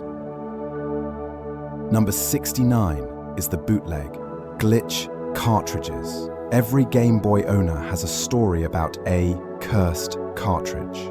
These were usually bought at flea markets or on holiday in foreign countries. They had strange labels: Pokémon Chaos Black, Diamond and Jade, years before the real ones came out, or simply 99 in 1. When you booted them up, they often played strange, high-pitched music. The translations were broken, filled with profanity or nonsense. The save files would corrupt randomly. Sometimes, the game was a reskinned version of something else, entirely a platformer where you played as Pikachu whipping enemies with his tail. These bootlegs had a distinct, cheap plastic feel. The cartridges were often lighter, the plastic thinner. They were the creepypastas of the physical world, haunted objects that offered a glimpse into a parallel dimension of gaming where quality control did not exist and copyright was just a suggestion. Number 70 is the DS Slot 2. The death of the Game Boy brand was slow and gentle. When the Nintendo DS launched in 2004, it featured 2 slots. Slot 1 was for the new DS cards. Slot 2, located at the bottom, was a Game Boy Advance slot. This was the backward compatibility feature that allowed the library to survive for another generation. For years, gamers carried their DS, but the bottom slot was permanently occupied by Mario Kart, Super Circuit, or Final Fantasy Tactics Advance. It was a comforting bridge. You didn't have to throw away your old games. The DS became the final resting place for the GBA library. However, the Slot 2 connector lacked the hardware to play original Game Boy or Game Boy Color games. It was the first severance of the lineage. Inserting a GBA cartridge into a DS felt like putting an old cassette tape into a modern stereo A, respectful nod to the past, keeping the old stories alive on the new dual-screen hardware. Number 71 begins with the 4-player hub. While the 2-player link cable was a standard playground accessory, the 4-player adapter was a rare and chaotic artifact. Known officially as the DMG-07, it was a grey, hub-like device that allowed 4 Game Boys to connect simultaneously. It looked like a piece of networking equipment scavenged from a server room. Setting it up was a logistical nightmare of tangled wires and seating arrangements. You needed 4 people, 4 consoles, 4 cartridges of F1 Formula 1 or Faceball 2000, and enough cable length to sit in a rough circle. When it worked, it was transcendent. It transformed the solitary handheld experience into a localized LAN party. The air would fill with the overlapping sounds of 4 mono speakers, a cacophony of chiptune engines, and collision noises. It was the first glimpse of the squad-based multiplayer gaming that would dominate the future, grounded in a tangle of grey plastic on a living room rug. Number 72 is the anti-hero's debut, Super Mario Land 3. Wario Land marked a tonal shift for the system. The Game Boy had always been the home of innocent, bouncy platformers, but Wario brought a sense of heaviness and greed.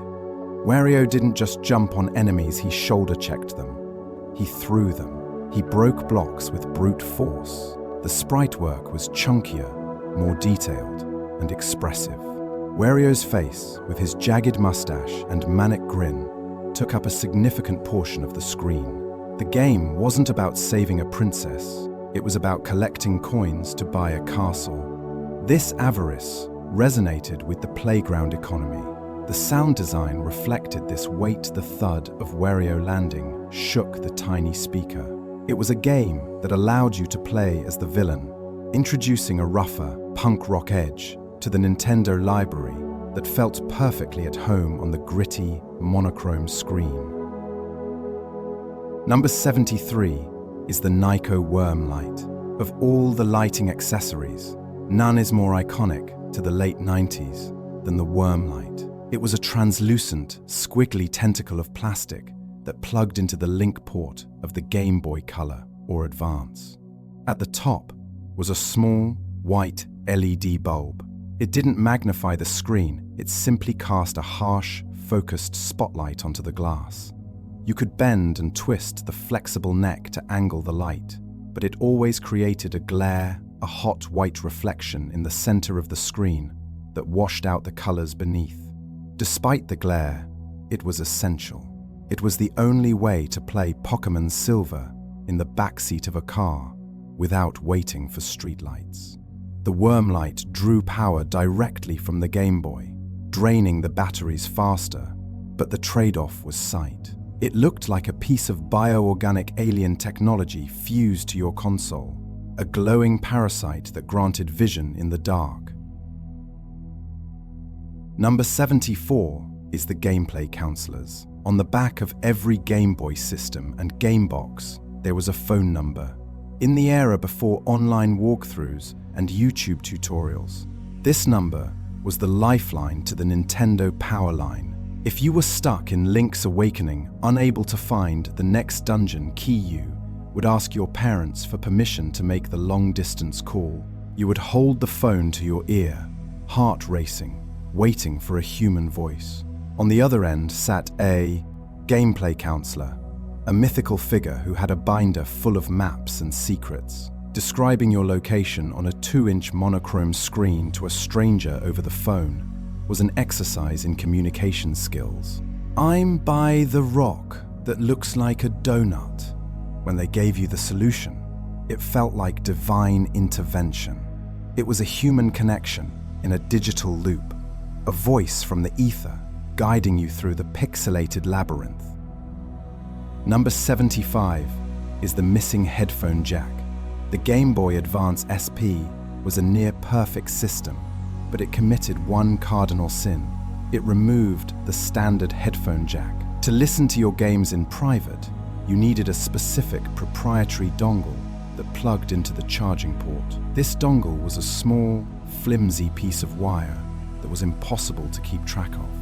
It was always lost in the bottom of a backpack or left in a different pair of jeans. Without it, you were forced to rely on the internal speaker or play in silence. This design choice created a generation of silent gamers, playing Metroid Fusion without its haunting soundtrack, simply because the dongle was missing. It was the first sign of the industry moving toward proprietary ports, a frustration that taught us the value of the universal 3.5mm jack by showing us how painful life was without it. Number 76 is WarioWare Twisted. In 2005, the Game Boy Advance received a cartridge that felt heavy. WarioWare Twisted contained a piezoelectric gyroscope. The game had no buttons. You played by physically spinning the console in your hands. It was a chaotic, high-speed test of reflexes. The cartridge itself had a large rumble motor hump, providing tactile feedback as you clicked through menus by rotating the device. The sensation was incredibly satisfying, a physical click that wasn't there, created by the vibration motor syncing with the rotation. You looked absurd playing it, twisting the square SP like a steering wheel, but the connection was electric. It broke the barrier between the player and the screen. You weren't just pressing buttons, you were manipulating gravity. It remains one of the most tactile, physically engaging experiences ever produced for a handheld, a fidget spinner made of software. Number 77 is the retail kiosk neck. Every child of the 90s and 2000 remembers the pain of the retail demo station. In stores like Toys, Us, or Walmart, the Game Boy was housed in a heavy metal security arm that held the unit at a fixed, often awkward height. The buttons were sometimes replaced with indestructible, hard plastic lumps that were difficult to press. You would stand there, neck craned upward, staring at a screen that was slightly too high or too low, playing a game that reset every 5 minutes. The controller was bolted down, you couldn't bring it closer to your face. You had to lean in. Despite the physical discomfort and the hovering presence of other kids waiting for their turn, you would stand there for 20 minutes, absorbed in a demo of Mario Kart, ignoring the ache in your cervical spine, just to taste a game you couldn't afford yet. Number 78 is the GBA box art era. With the arrival of the Game Boy Advance, the packaging changed. The vertical, portrait-style boxes of the original Game Boy were replaced by horizontal, landscape-oriented boxes. These boxes were still made of cardboard, prone to crushing and tearing, but the artwork had more room to breathe. The Game Boy Advance strip along the left side, with its platinum and indigo gradient, looked sleek and modern. However, inside the box, the decline of packaging had begun. The plastic dust covers were largely gone, replaced by simple plastic baggies. The sturdy, reusable cases of the past were history. Once you opened a GBA game, the box was usually discarded or flattened, leaving the naked cartridge to fend for itself. It marked the transition from the collectible, library-style shelf presence of the 90s to the disposable, shrink-wrapped commodity of the modern era.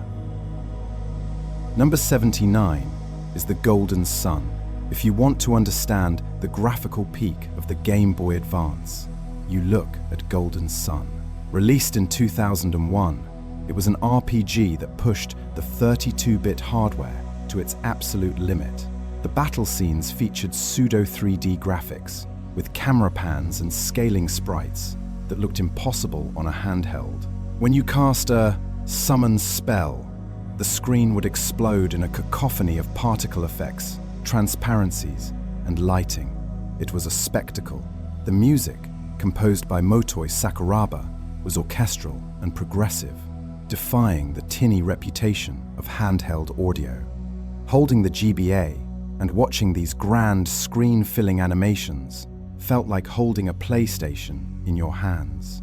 It was the game that proved the portable experience didn't have to be a compromised version of the home console experience.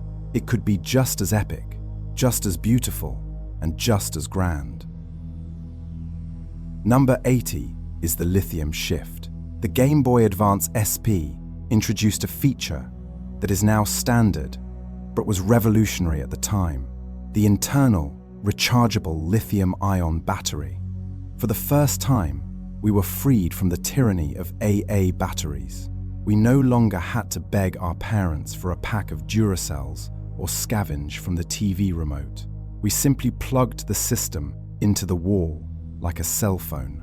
A small orange light would glow, a comforting signal of refueling. When the light turned off, you were ready for 10 hours of play. This shifted the psychology of ownership. The device felt self-contained. However, it also introduced a new anxiety: the charger. Losing your specific GBA SP charger was a catastrophe. You couldn't just buy batteries at a gas station, you needed that grey brick with the folding prongs. It was the beginning of the charge cord lifestyle we all live today. Number 81 is the War Room in your pocket. Advance Wars, released in 2001, hid a brutal, chess-like complexity behind a cheerful anime aesthetic.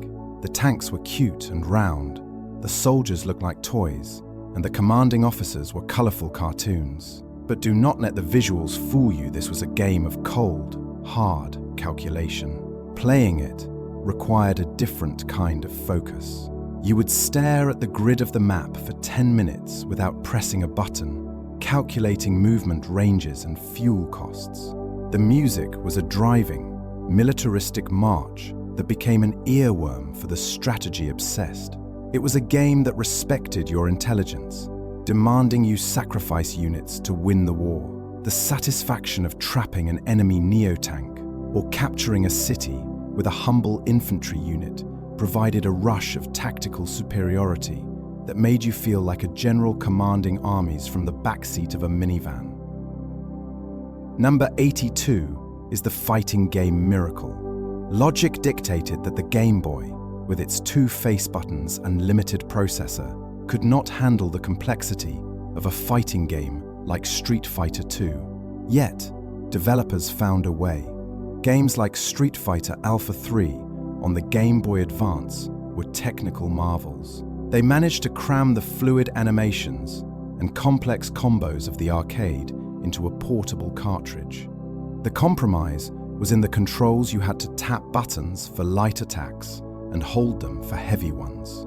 It was a clumsy dance for your thumbs, but it worked. Playing a fighting game on a handheld felt like holding a forbidden power. It was the arcade experience shrunk down, allowing you to practice your Hadoukens on the bus. It proved that the feel of a game could survive the translation to a smaller screen, even if you had to squint to see the fireballs. Number 83 is the Golden Seal. Every legitimate Game Boy box and cartridge bore a specific circular stamp, the official Nintendo seal of quality. It was a starburst design in gold and white, reading Original Nintendo Seal of Quality.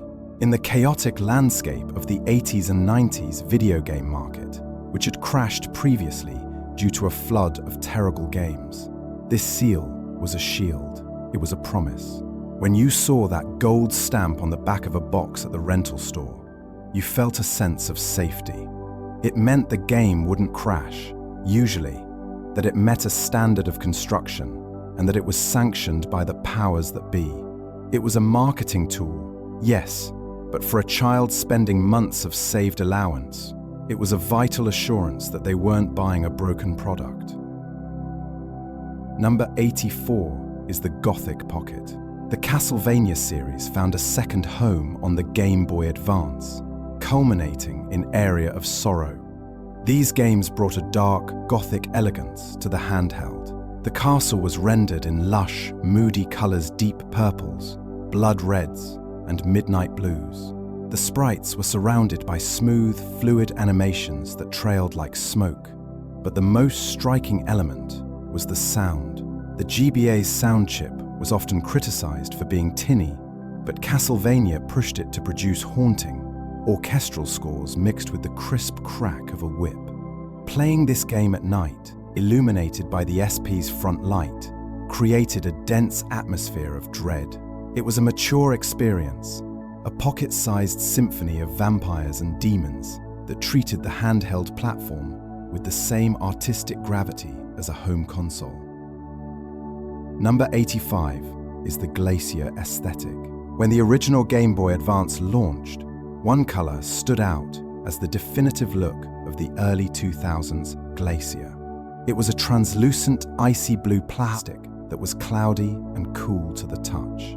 Unlike the crystal clear, atomic purple of the previous generation, Glacier was frosted. It diffused the light, making the internal components look like they were frozen deep within a block of ice. It captured the design trend of the Y2K era perfectly, a mix of organic curves and futuristic transparency.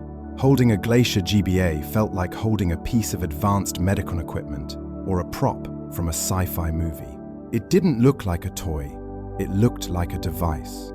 It remains the most nostalgic colorway for the horizontal form factor, a frozen memory of 2001. Number 86 is the Weight of Permadeath.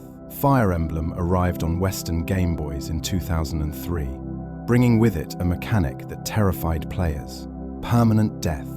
If a character fell in battle, they were gone forever. Their story ended. There were no Phoenix Downs, no revival shrines. This introduced a level of high-stakes anxiety that was foreign to most handheld gaming. You didn't just play Fire Emblem, you stressed over it.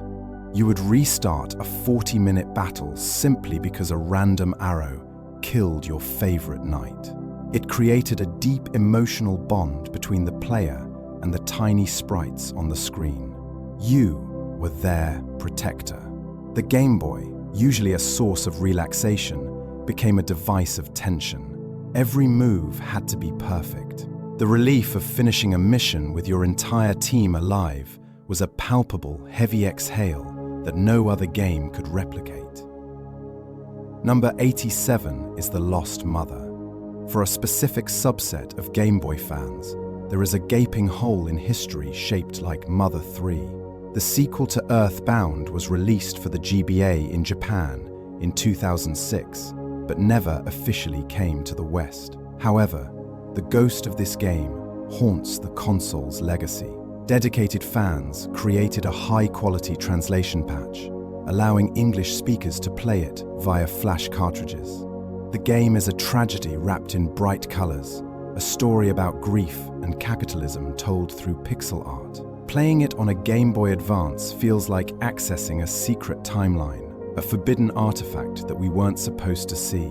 It represents the dedication of the community, a reminder that the life of a console continues long after the manufacturers have moved on, sustained entirely by the love of those who grew up with it. Number 88 is the tribal tattoo. In the mid-2000s, the tribal aesthetic was everywhere, and it inevitably landed on the Game Boy Advance SP. The Tribal Edition was a silver SP, emblazoned with a black, abstract, tattoo-like design on the lid. It looks delightfully dated now, a perfect time capsule of 2004 fashion, akin to frosted tips and new metal music. At the time, however, it was an attempt to make the Game Boy look edgy and tough. It was marketed to teenagers who wanted to distance themselves from the colorful, toy-like image of Nintendo. Owning a tribal SP was a statement. It said you were a serious gamer. Looking at one now invokes a very specific nostalgia for an era of trying slightly too hard to be cool, etched permanently onto the plastic shell of a beloved handheld. Number 89 is the Konami code, the most famous cheat code in history. Up, down, left, right, BA. Start was not just an NES relic, it lived on in the Game Boy. Developers tucked it into handheld titles as a nod to tradition. Entering this code on the tiny, clicky buttons of a Game Boy felt different than on a controller. It was tighter, faster. Your thumbs danced over the small face of the unit. In Contra, the Alien Wars or Gradius, it was the difference between life and death. It was a shared language, a secret password that crossed generations and hardware platforms. Executing it from muscle memory on a Game Boy gave you a sense of continuity, a feeling that despite the new hardware, the old magic was still written into the code. Number 90 is the GBA boot sound. The original Game Boy had the bing, but the Game Boy Advance had a different song. When you flipped the switch, a colorful mesh of letters flew across the screen to form the word Game Boy, accompanied by a glittering, high-pitched harp-like flourish that resolved into a decisive whomp. It was a sound of celebration. It sounded like magic dust settling. If there was no cartridge inserted, the word Nintendo would be missing from below the logo, and the sound would feel empty. But when the cartridge caught and that Nintendo appeared in bold blue, the sound felt complete. It was a richer, more polyphonic introduction than the 8-bit chime, signaling the arrival of a 32-bit experience. It was the sound of the curtain rising on a new world of color. Number 91 is the God of the Playground. The Game Boy was home to the first Final Fantasy game released in the West, titled The Final Fantasy Legend. However, this was a lie. It was actually a localized version of a complex RPG series called Saga. It was brutally difficult, featuring weapon durability and permadeath mechanics that baffled children. But it is remembered for one specific moment: the final boss, the creator, God himself. In a twist that felt incredibly subversive for a Nintendo game, you climbed a tower to fight the deity that made the world. And, due to a programming oversight, or perhaps divine mercy, the ultimate being could be defeated in a single turn by using the saw item. Discovering this exploit was a playground revelation. It was a secret that spread like wildfire, the knowledge that a group of 10-year-olds could kill God with a rusty carpentry tool. Number 92 is the Afterburner kit. Before the Game Boy Advance SP introduced the front-lit screen, players were desperate. This desperation birthed a legendary modification known as the Afterburner. It was not an official Nintendo product. It was a DIY kit that required you to void your warranty. You had to open your precious Game Boy Advance, solder wires to the motherboard, and carve out space in the plastic shell to install a raw front light panel. It was a terrifying surgery. One slip of the soldering iron could destroy the console forever. But for those brave enough to attempt it, the reward was the Holy Grail, a GBA that could be played in the dark. Seeing a GBA with an Afterburner installed was a mark of extreme technical prowess.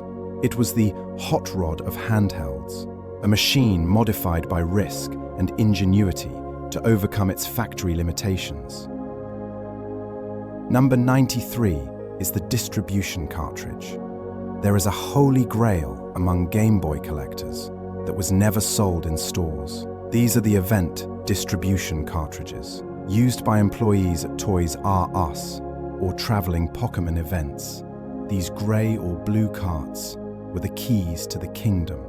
They contained the data for mythical Pokémon like Mew or Celebi. You would line up for hours, clutching your Game Boy, waiting to plug your link cable into the staff member's machine. The transfer took seconds, but the feeling was momentous. You were receiving data that could not be obtained through normal gameplay. It felt like receiving a secret transmission. Today, these distribution cartridges are expensive relics. Their labels often torn or marked with "not for resale," containing the digital DNA of the rarest creatures in gaming history, frozen in time. Number 94 is the Super Game Boy 2. Most people remember the Super Game Boy, the adapter that let you play Game Boy games on the SNES. But few remember its perfected sibling, the Super Game Boy 2. Released only in Japan, this translucent blue hardware fixed a glaring, invisible flaw of the original. The first model ran games roughly 2.4% faster than the native Game Boy hardware due to a clock speed mismatch. This meant the music was slightly too high-pitched, the tempo slightly too manic. The Super Game Boy 2 added the correct crystal oscillator and, crucially, a link cable port. It was the audiophile's choice.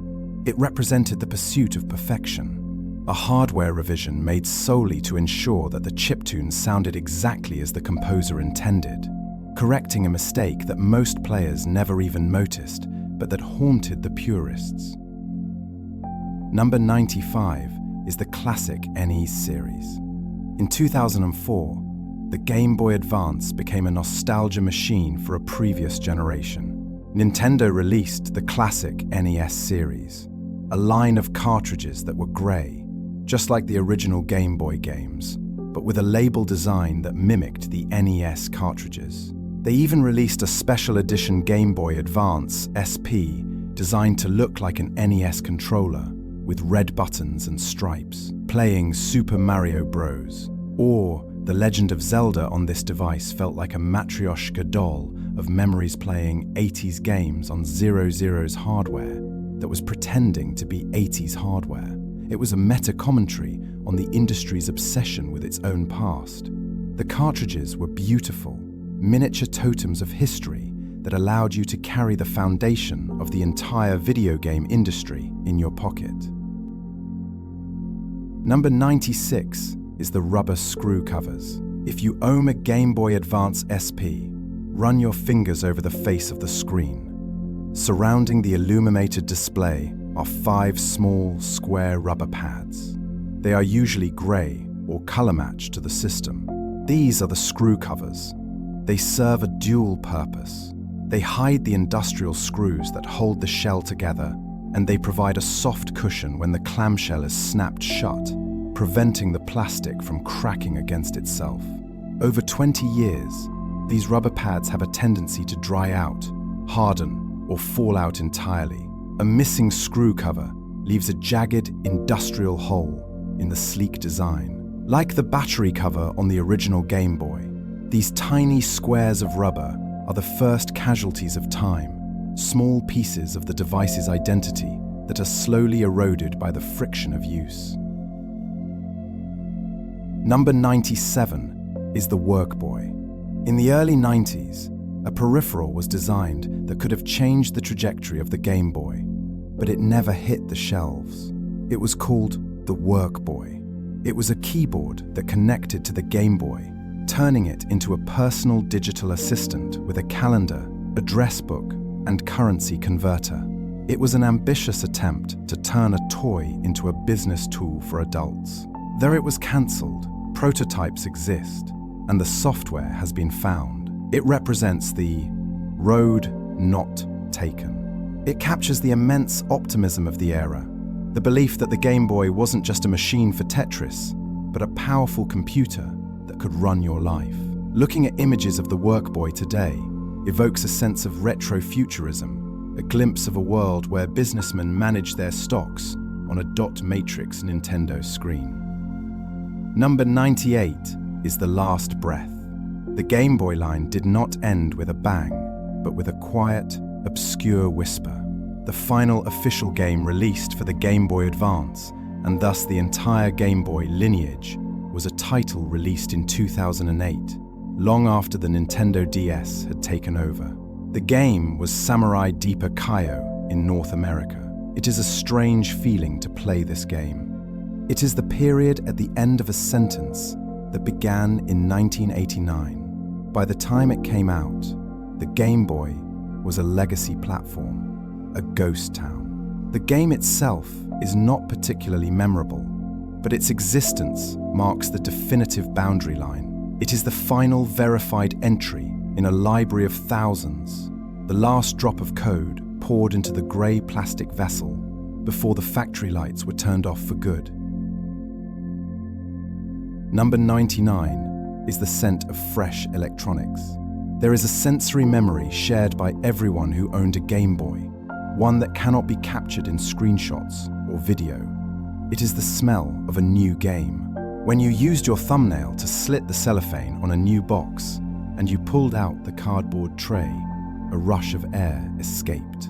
It was a mixture of fresh cardboard, styrofoam, and the distinct, sharp chemical scent of the plastic cartridge and its circuit board. It was the smell of potential. It smelled like a Saturday morning. It smelled like Christmas.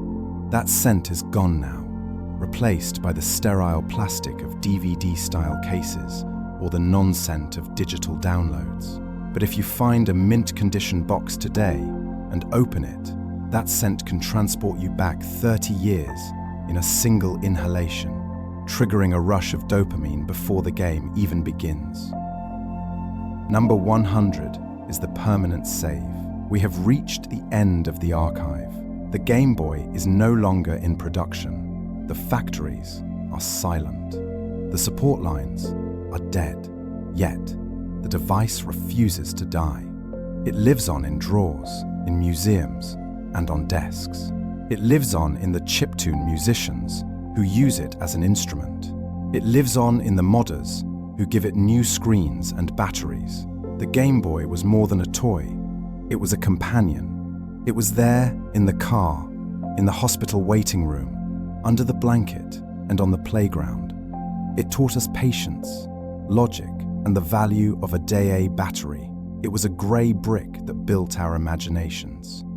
As you listen to this, somewhere in the world, a switch is being flicked, a red light is glowing, a chime is sounding, and the adventure is beginning all over again. Sleep well.